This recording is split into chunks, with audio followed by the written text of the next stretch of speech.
Welcome to the Polgar Chess University. In this lesson, I'd like to remember former world champion Vasily Smyslov, who sadly passed away in recent days.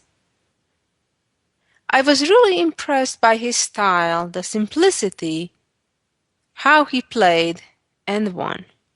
I played him numerous times, and I was always amazed that even towards the end of his life, even when he was 75 years old, he played very good chess, very clear, logical, and simple chess, but good chess. In fact, I asked him once, what's his secret that he can play so well, even when most grandmasters already long retired? And he told me that the reason why he can play fast and successfully because he feels the position and he believes that there is no need to calculate lengthy variations every single move, like many masters or grandmasters try to do on almost on an every move basis. He believed that in chess, in maybe half of the positions, you can simply trust your intuition and position your pieces where you feel they belong. And that will save you time for the critical moments when indeed you need to spend the time and calculate accurately the forceful tactical variations. That conversation meant a lot to me, and it was one of those moments when something just clicked and I understood what he meant. Next, I'd like to share with you one of his favorite games that he chose himself in a book that he wrote about his own favorite games in the first part of his chess career, called My Best Games of Chess. Here is how the game started. e4, e5, Smyslov is playing with white, and former world champion Max Euwe is black. Knight f3, knight c6, and Smyslov played bishop to b5. This is known as the Ruy Lopez, or as in some countries call it the Spanish. Black most often here plays a6, asking the bishop which way to go, while Bobby Fischer liked trading on c6 for a knight, playing the exchange variation. It's important to remember that white cannot win a pawn by capturing it immediately on e5, because then black would right away play queen d4 with a double attack on the knight and the pawn, and win the pawn back. Fischer used to play castle in this position, and then renew the threat to the pawn. If black plays accurately, black can equalize this position. But it's a lot more common, the move that Smyslov played in this game, which is to retreat the bishop on a4 and keep that threat for later after white has castled. Black played knight f6, again the most common response, and here in this game white played the most common move, which is castling.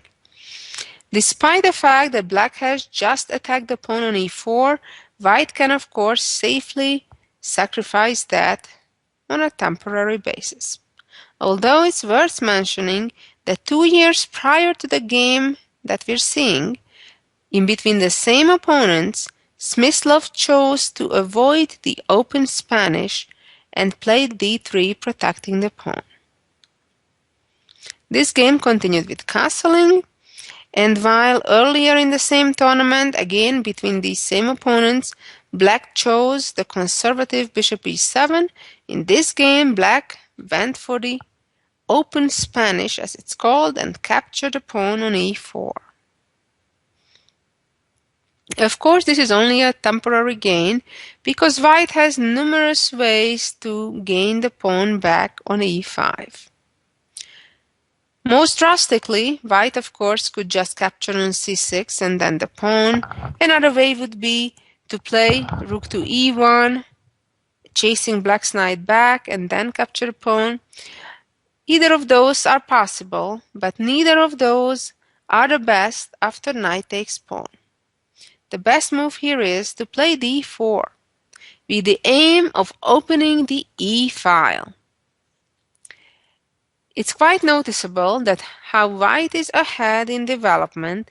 White has already fully developed the king side, has castled, and their rook is ready to get to the e file, which is about to get opened. Therefore, it's pretty dangerous for black now to capture on d4. And typically, black here responds by playing b5, which chases the bishop back to b3. And now black plays d5, which is the best move. But that means that white can win the pawn back on e5, but black just simply needs to catch up in development.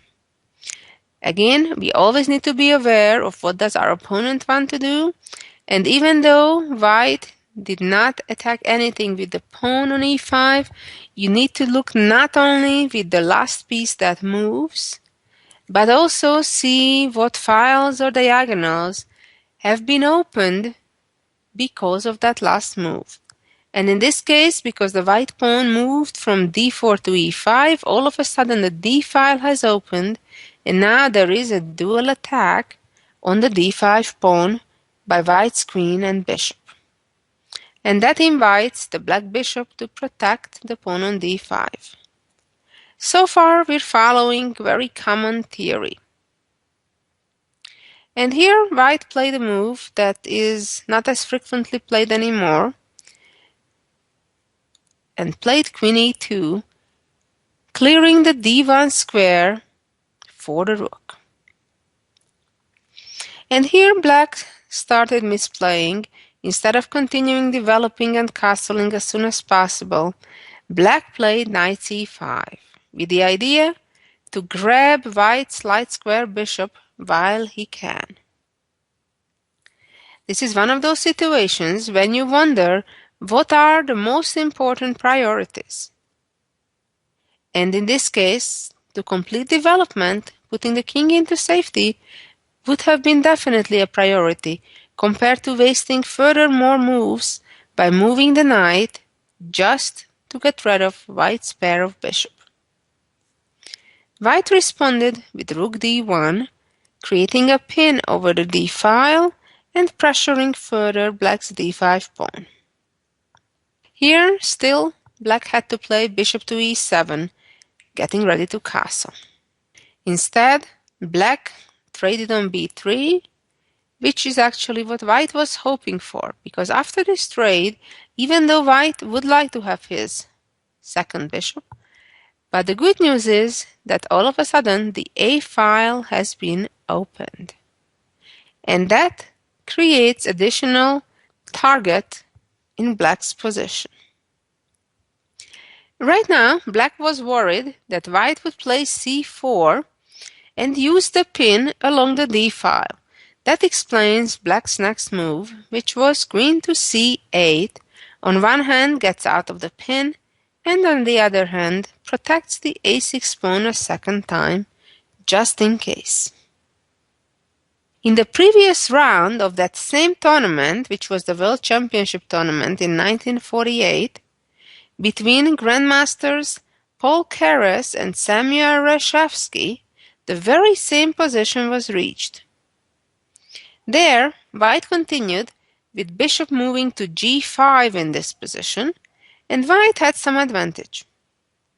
Obviously, over-repeating this same game and same position had an improvement in mind, which he never got to show off, as white, Vasily Smyslov, prepared an even stronger move then bishop to g5.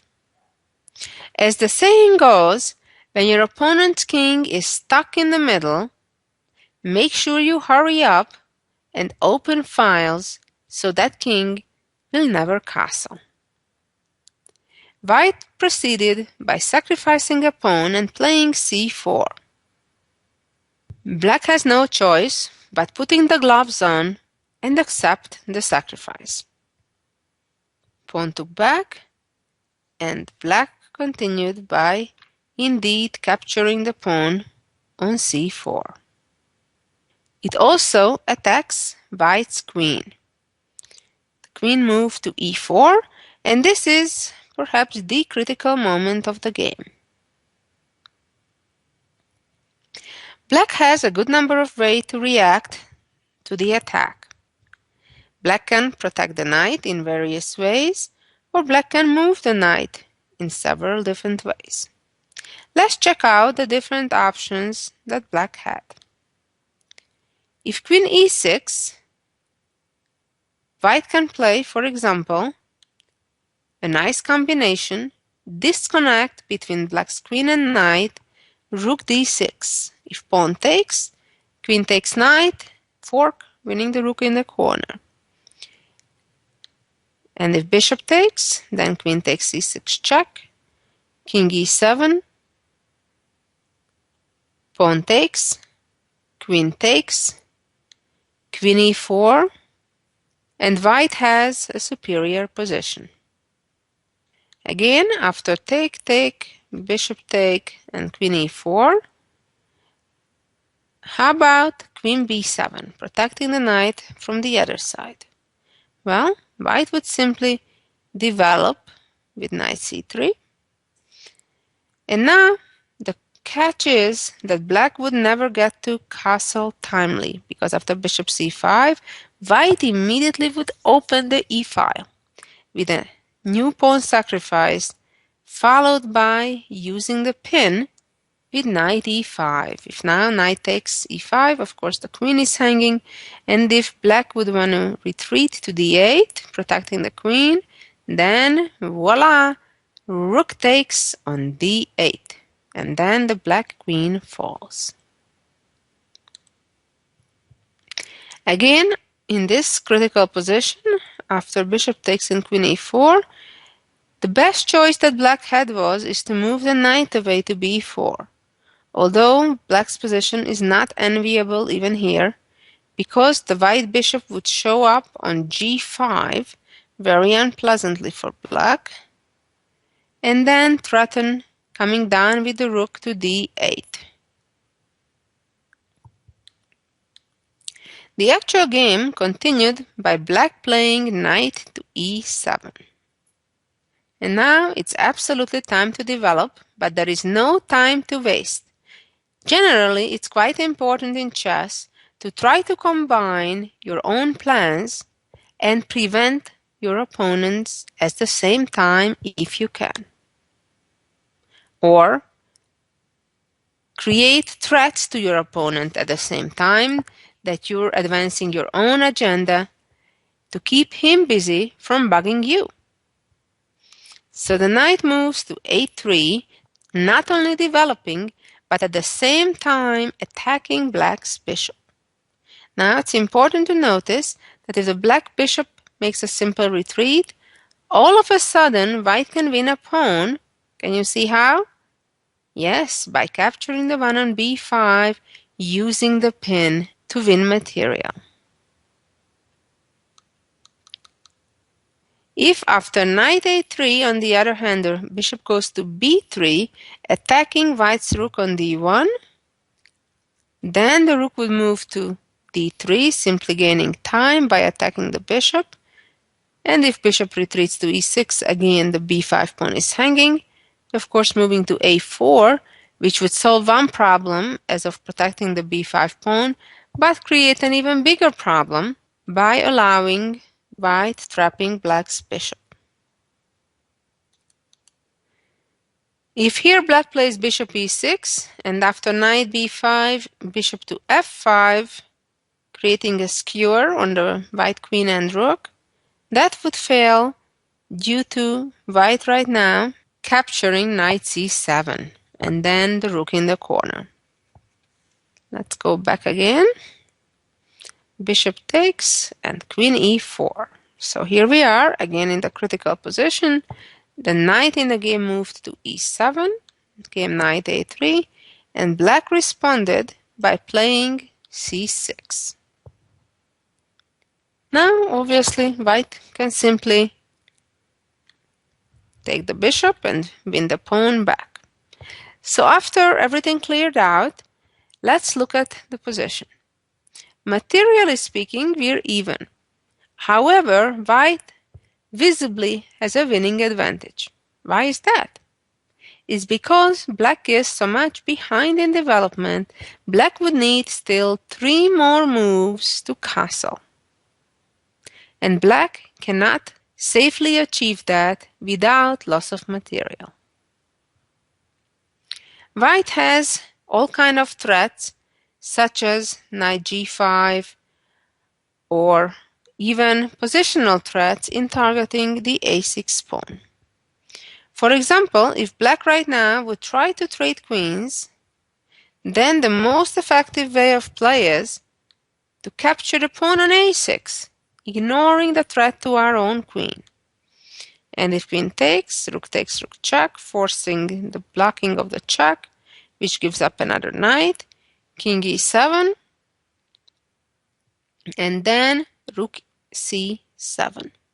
Now black is stuck, because if the king goes up to e6, white, among other things, can make a cute little combination by sacrificing a rook and follow it up with a fork.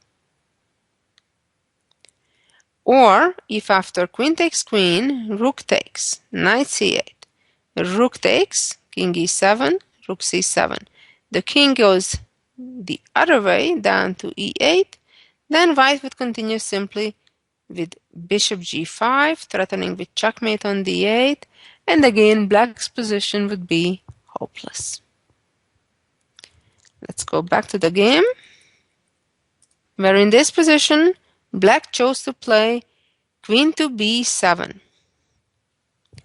Now, what is really important in such situations? When the opponent's king is stuck in the middle, we need to open files. While knight g5 does not do the trick, because knight d5 hangs on to things for now, white can do better, namely by advancing the e-pawn to e6. Well, this creates a checkmate in one threat. Black played f6, trying to hide behind white's passed pawn, which is nice. The problem, however, is that white gets to enter to the 7th rank very rapidly, namely by playing rook d7 immediately, attacking black's queen. Black played queen b5, a very logical choice.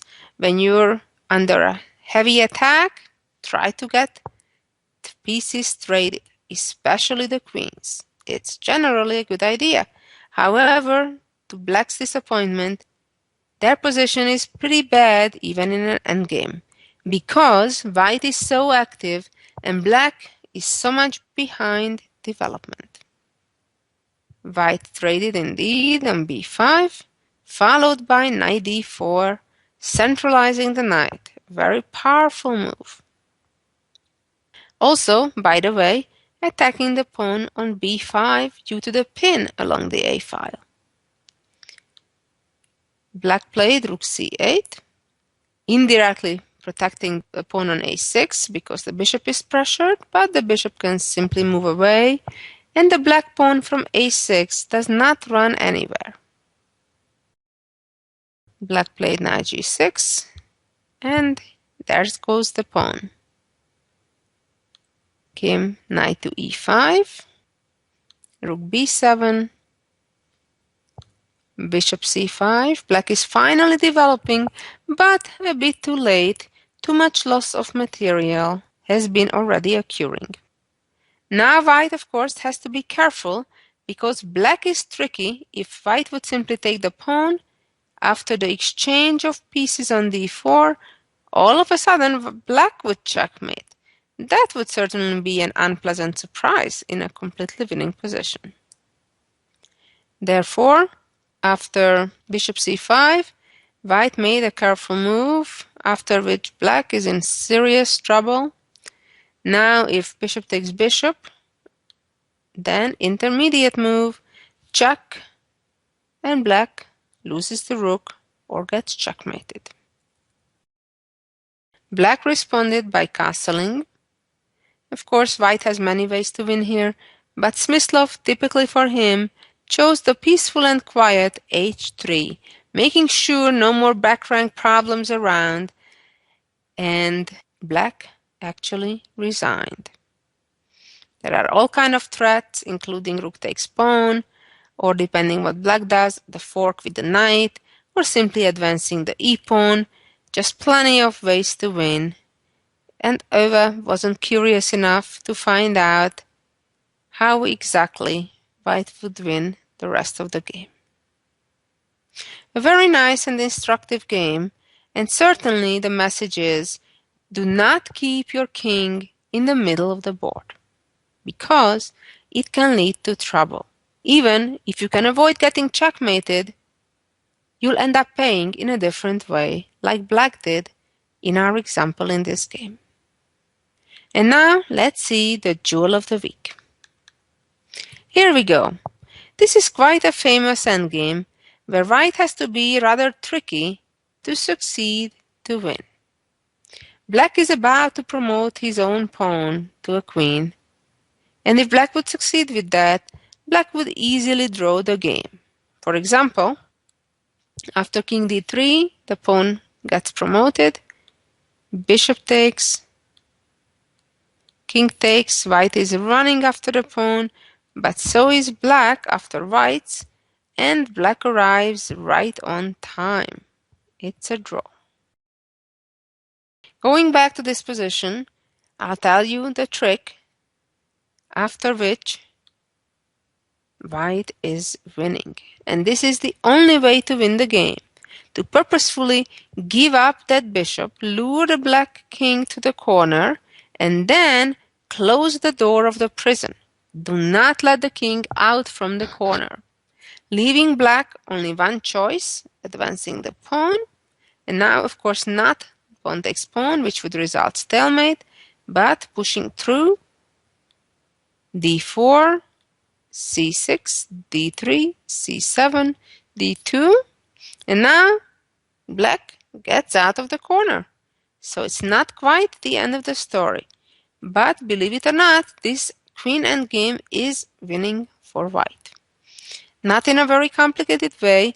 White zigzags up to be closer to the rest of the pieces.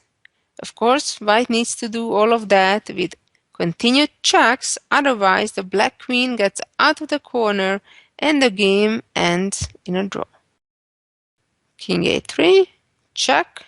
So all the way inching all the way to b4, and finally after king a2, simply the king moves next to the black pieces with king c2, and black is pretty helpless against the various checkmate threats that white has. A beautiful example. Thank you for listening, and see you next week. Bye-bye.